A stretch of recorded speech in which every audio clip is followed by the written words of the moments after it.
Adakah korang verbal learner? Atau mungkin korang tercari-cari tips yang sesuai untuk study sebab korang adalah verbal learner? Ya, korang berada di tempat yang betul. Hai, nama saya Ella dan anda sedang menonton channel Less is More. Di channel ini, Ella membicarakan hal berkaitan dunia pendidikan dan juga aktiviti seharian kami sekeluarga. Ella jemput para penonton untuk tekan butang subscribe untuk Ella kongsikan tips-tips yang lebih awesome. Dalam channel ni, korang akan dapat real tips dari guru tuition yang berpengalaman lebih 10 tahun mengajar pelajar dari 3 hingga 17 tahun. So, sepanjang Ella mengajar, Ella dapati murid-murid Ella dapat dikategorikan dalam 4 jenis gaya belajar.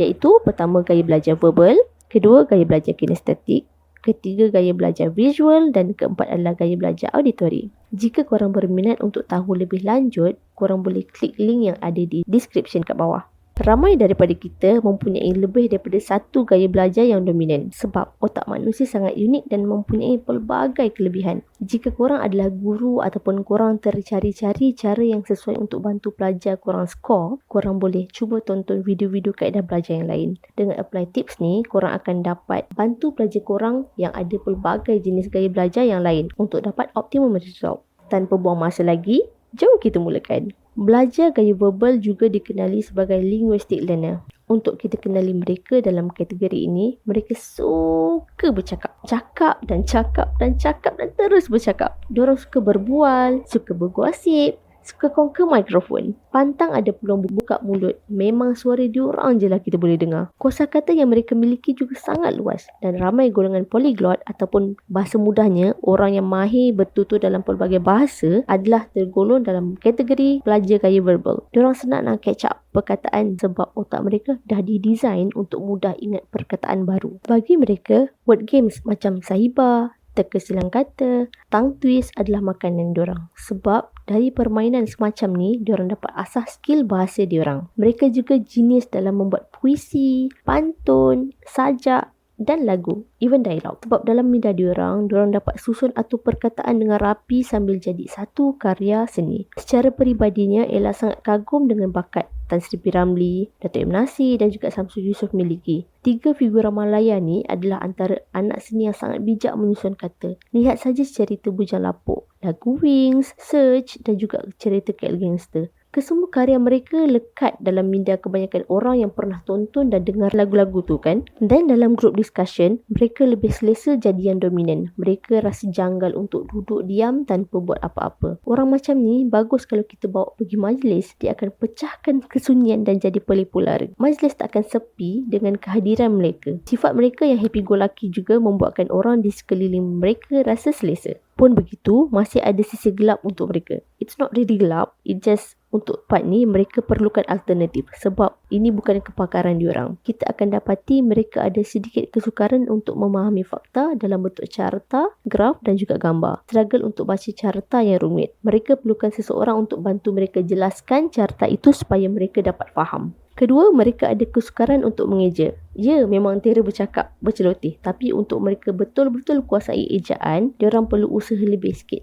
Lagi-lagi kalau mereka diberi masa yang singkat untuk hasilkan karangan, diorang akan rasa stres dan kadang-kala waktu menaik perkataan, huruf yang ditekan tu terbalik dan tunggal langgang. So, berdasarkan ciri-ciri yang Ella kongsikan ni, korang rasa korang termasuk dalam kategori verbal learner? Can you relate much? Atau mungkin korang rasa anak korang, pelajar korang yang ada ciri-ciri yang sama macam Ella sampaikan? Apakah kekuatan mereka? Apakah cabaran utama mereka dalam belajar? Cuba kongsikan di ruangan komen. Ella hargai feedback dan komen korang. And I'm really excited to read all of them. Baiklah, sekarang mari kita masuk ke slot seterusnya. Tips belajar untuk verbal learner. Pertama, cakap. Aset utama verbal learner adalah mulut. Korang perlu bercakap. Suarakan apa yang terpendam dalam hati. Usah malu, usah segan. Kalau tak, korang yang rugi. Mungkin agak sukar untuk korang mulakan cakap kalau belum pernah cuba. Korang boleh mulakan dengan cakap perlahan-lahan dengan rakan ataupun dengan family korang. Dan slowly korang akan develop keyakinan diri untuk bercakap depan orang ramai. Ella ada student verbal learner yang jenis pemalu. Ella perhatikan style dia belajar. Dia akan sebut baik perkataan yang dibaca tu slow dan kadang-kala Ella tak dengar pun suara dia.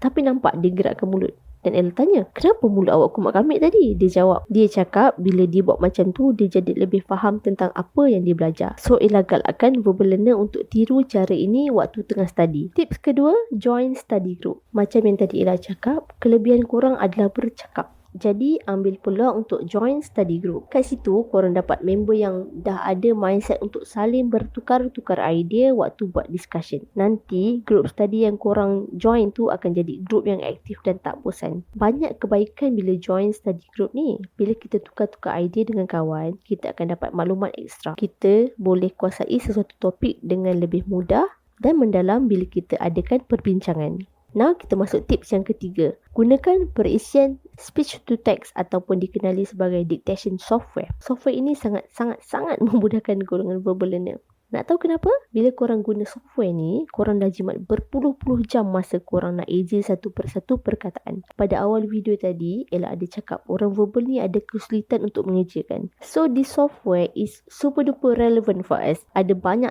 speech to text yang percuma korang boleh dapatkan. Even Google pun memang ada sediakan free software macam ni. Let's say korang perlu hantar report bertulis. Korang just sebut apa yang korang nak bubuh dalam report tu. Dan software ni akan tolong tuliskan report korang. Mudah kan? You better do this guys. But please be careful. Pastikan korang double check report tu sebelum submit. Okay? Let's jump to the fourth tip. Dengar muzik latar.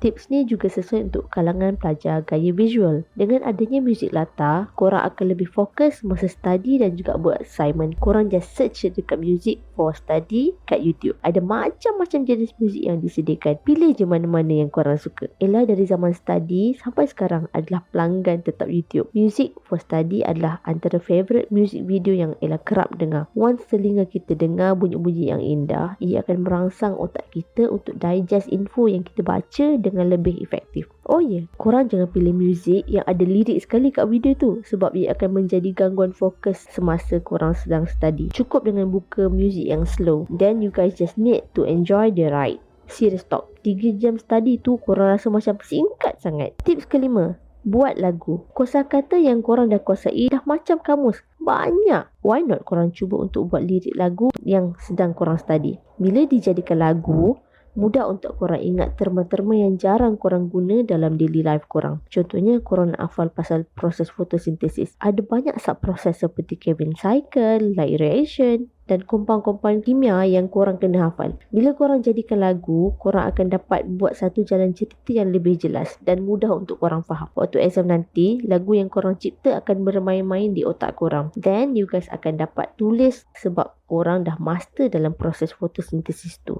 Sekarang Ella nak beri tips yang keenam pula. Ajar. Tak salah untuk korang join group study yang korang aktif. Maksudnya korang dapat geng yang bukan kaki study. Suka bersimbah je. This gonna be a good opportunity for you guys. Nak tahu kenapa? Bila korang dalam group member yang macam ni, korang ada peluang untuk jadi tutor dorang. Dorang akan tadah je telinga bila korang explain. Sebab member yang kaki lepak ni, dorang berat hati sikit nak study. Ella tak cakap dorang malas, okay? Jiwa muda, kita nak enjoy. Macam tu lah lebih kurang. So, bila ada geng yang macam ni, korang boleh share ilmu. Korang pun dapat lebih kefahaman dan dalam masa yang sama, dorang pun dapat sekali manfaatnya. Hey, mana tahu sebab korang tolong dorang boleh belanja korang makan tengah hari. Rezeki kan? Janganlah tolak. So, it's a wrap guys. Terima kasih kerana sudi menonton video ni sampai habis. Kalau korang ada tips-tips lain yang korang nak share, just drop down di komen below. Ella akan baca satu persatu. Dan lagi cok kalau korang bermurah hati untuk tekan butang like dan subscribe.